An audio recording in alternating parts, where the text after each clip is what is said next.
Bonsoir, nous sommes de retour sur APIC TV, télé sponsorisée par Facemac depuis la 16e édition du Salon international du bâtiment. J'ai l'honneur de recevoir M. Rachid Drisser Khaïtoni, président de la Fédération de l'énergie. Bonsoir, c'est Rachid. Bonsoir. Alors, le CIB, ce n'est pas votre premier CIB. Non, pas ça ne du sera tout. pas forcément le dernier. Alors, qu'est-ce qui a changé cette année? Au niveau du CIB, Oui, c'est d'abord l'achalandage. Il y a beaucoup plus de monde, j'ai l'impression, parce que je vois qu'il y a beaucoup de sociétés étrangères, marocaines. Après 2 ans, c'est bien que ça se passe tous les 2 ans, puisque tous les 2 ans, vous avez des nouveautés, vous avez des sociétés qui arrivent sur le marché, des produits. Donc, c'est une bonne chose. Ça nous permet d'être toujours update par rapport aux produits du bâtiment, de manière générale.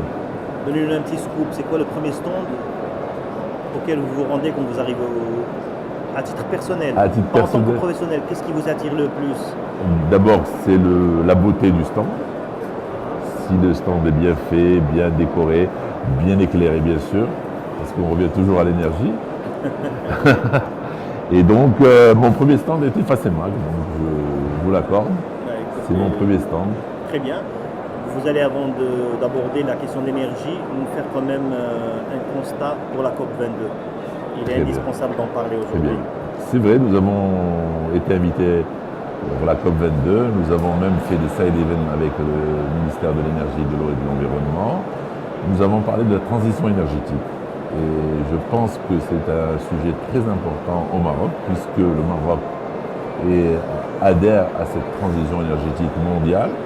Et notamment au Maroc, donc on est en train d'aller vers des énergies renouvelables, beaucoup d'énergies renouvelables. Vous savez que le pourcentage annoncé de 42% en 2020 passe à 52% de la part des énergies renouvelables dans le bouquet énergétique marocain en 2030.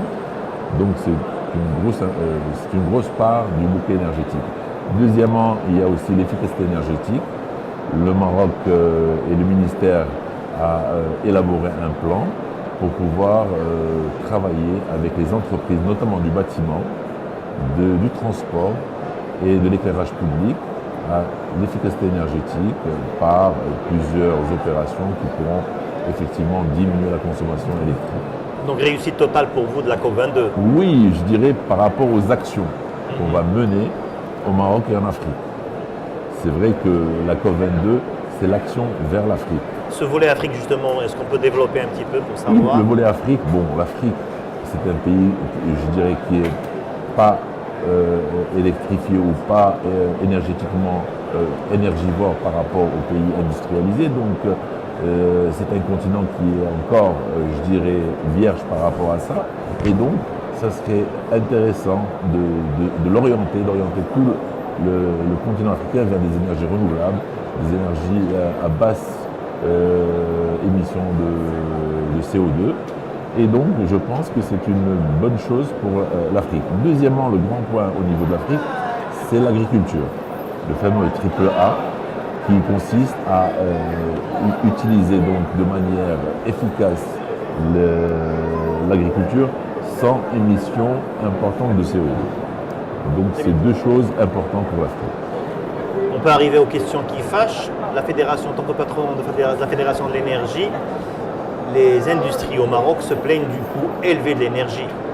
Je suis tout à fait d'accord avec vous. Effectivement, l'industrie marocaine, et d'ailleurs c'est notre combat depuis, je dirais, une vingtaine d'années, c'est l'introduction du gaz naturel au Maroc. Donc je pense que vous allez venir à ce sujet-là, donc je vous devance. Et nous sommes pour ce projet-là. Et ce projet a connu beaucoup de mutations depuis des années, je dirais. Et donc, je peux rappeler rapidement, on devait tirer un pipe à partir du GME pour arroser un petit peu le centre du Maroc où il y a le maximum d'industrie. Ensuite, on est passé à, effectivement, parce que c'était intéressant, et c'est intéressant, de passer à une autre porte d'entrée du gaz naturel au Maroc, c'est-à-dire le GNL, c'est le gaz naturel liquéfié. Et donc, le GNL arrive par bateau et il faut un port et C'est une petite différenciation. C'est quoi la différence entre le GNL et le GPL? Parce qu'on parle un langage initié. Le GPL et le GNL. Le GPL, c'est le gaz des pétroles liquéfiés. c'est des gaz, notamment le butane et le propane, le plus utilisé, qui viennent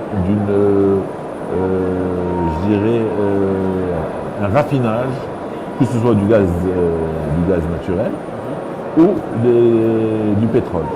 Et en général, on l'obtient plus souvent du pétrole. Donc lorsqu'on passe le pétrole dans la colonne, la fameuse colonne, nous obtenons du jet, du méthane, du super sans-plomb, du gasoil et aussi du butane et du propane. Et du méthane aussi. Une autre question qui intéresse les gens, on entend beaucoup de découvertes aujourd'hui de bassins gaziers au Maroc. Qu'en est-il réellement? Effectivement, oui, aujourd'hui nous avons un potentiel qui est intéressant, mais ce n'est pas des réserves prouvées, ce n'est pas des quantités prouvées du côté de Tendrara. Donc dans l'Est. Dans l'Est, pas loin de la frontière algérienne, mais c'est prometteur. La société qui travaille dessus, avec l'ONIM bien sûr, sont en train de faire donc, des prospections avancées pour essayer de déterminer un petit peu les quantités. Parce que bon, il faut d'abord avoir les quantités prouvées et les réserves. Parce que ça ne sert à rien d'exploiter un puits ou une réserve qui va durer 1 an, 2 ans, 3 ans et après s'essouffler. C'est pas intéressant. Donc il y a toute une étude pour un petit peu cerner les quantités prouvées et qui vont être exploitées pendant une bonne période. Je vais arriver à la dernière question et je vais me mettre dans la peau des industriels. À quand un prix d'énergie compétitif?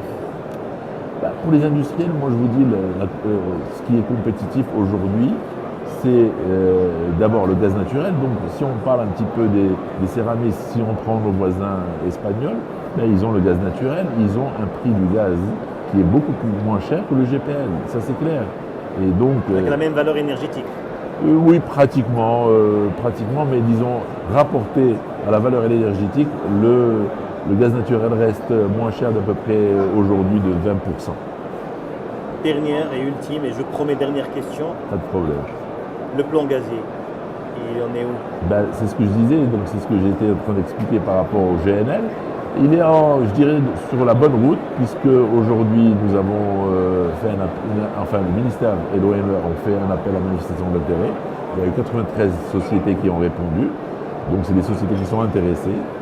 Et je pense que les prochaines étapes se feront à partir de l'année prochaine pour pouvoir passer une préqualification et un appel d'offres de la société ou du groupement de sociétés qui vont réaliser le projet. Nous étions avec Serrachid Dresser-Retoni. Merci Serrachid, qui est président de la Fédération de l'énergie depuis la 16e édition du Salon international du bâtiment sur APIC TV.